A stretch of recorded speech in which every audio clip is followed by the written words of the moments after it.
Meditações no Evangelho de Lucas, dia 8.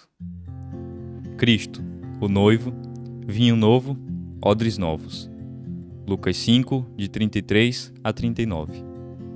Em primeiro lugar, devemos observar nesses versículos que os crentes podem discordar em certos assuntos espirituais, enquanto concordam em outros.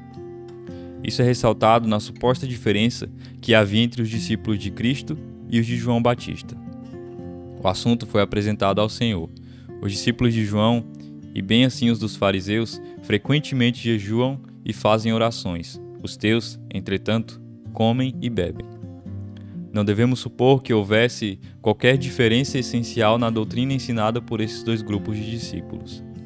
Os ensinos ministrados por João Batista eram claros e específicos em todos os aspectos relevantes à salvação. O homem que disse a respeito de Jesus: "Eis o Cordeiro de Deus que tira o pecado do mundo", certamente não ensinaria a seus discípulos algo contrário ao Evangelho. Ao ensino de João Batista, é claro que faltavam a plenitude e a perfeição dos ensinos de seu divino Senhor. Mas é absurdo supor que um contradissesse o outro. Entretanto, havia algumas questões práticas em que os discípulos de João discordavam dos discípulos de Cristo.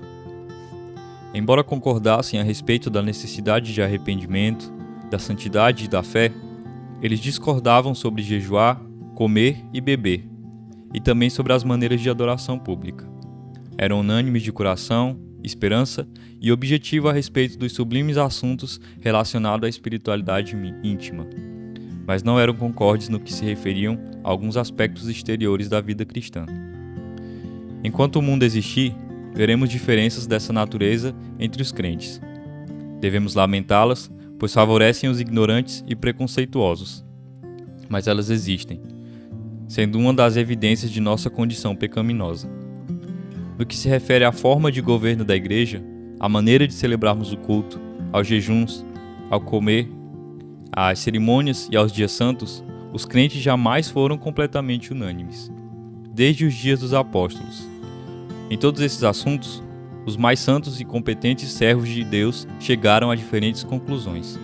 Argumentação, raciocínio, persuasão, perseguição, tudo isso se mostrou incapaz de produzir unidade.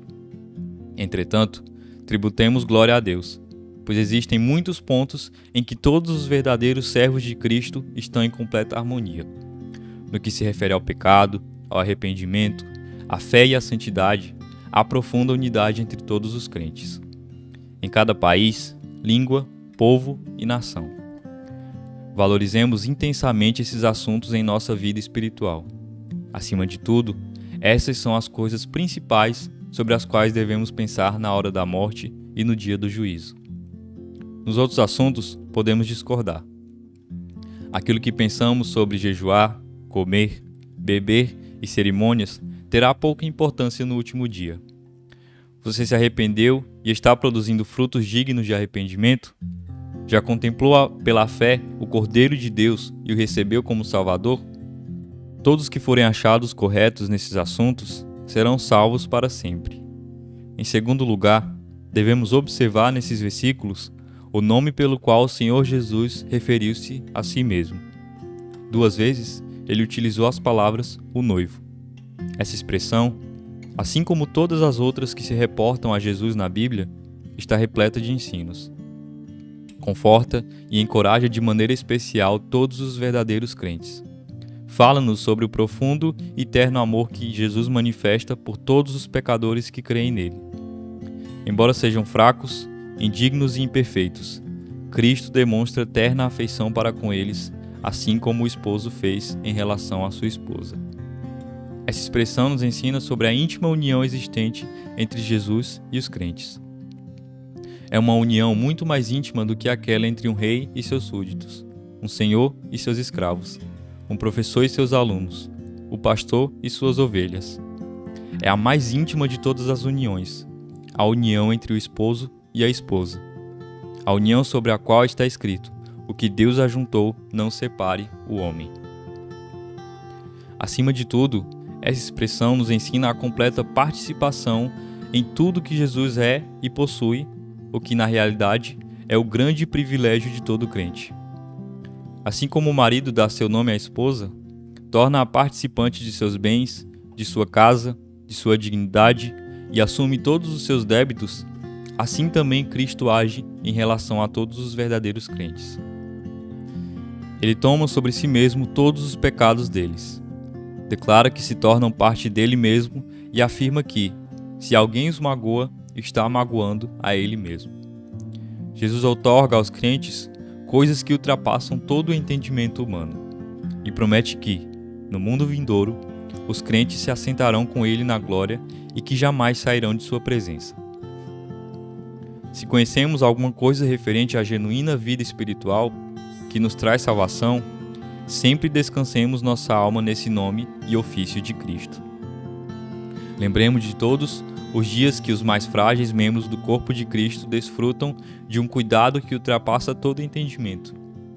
E quem os afligir está afligindo a menina dos olhos de Cristo. Neste mundo, talvez sejamos considerados pobres e desprezíveis, e talvez ainda as pessoas escarneçam de nós por causa do nosso cristianismo. Mas, se temos fé, somos preciosos aos olhos de Cristo.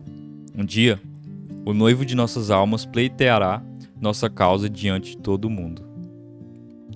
Por último, devemos observar nesses versículos a gentileza e a ternura que Jesus espera que seu povo demonstre ao lidar com crentes novos e inexperientes. Ele nos ensina essa lição por meio de duas parábolas extraídas da vida cotidiana. Ele nos fala sobre a tolice de se costurar um pedaço de veste nova em veste velha e de se colocar vinho novo em odres velhos. De maneira semelhante, ele desejava que soubéssemos da falta de harmonia entre a nova e a velha dispensação. É inútil esperarmos que aqueles que estavam acostumados com o ensino do velho sistema se tornem imediatamente acostumados com outro sistema. Pelo contrário, eles precisam ser progressivamente treinados e ensinados na proporção em que são capazes de entender. Essa é uma lição que todos os crentes fariam bem em guardar no seu coração, em especial os ministros do Evangelho e os pais crentes. Com frequência, esquecê-la causa muito prejuízo à causa da verdade. Julgamentos severos e expectativas ilógicas dos crentes mais antigos frequentemente têm desanimado e desencorajado os novos aprendizes da escola de Cristo.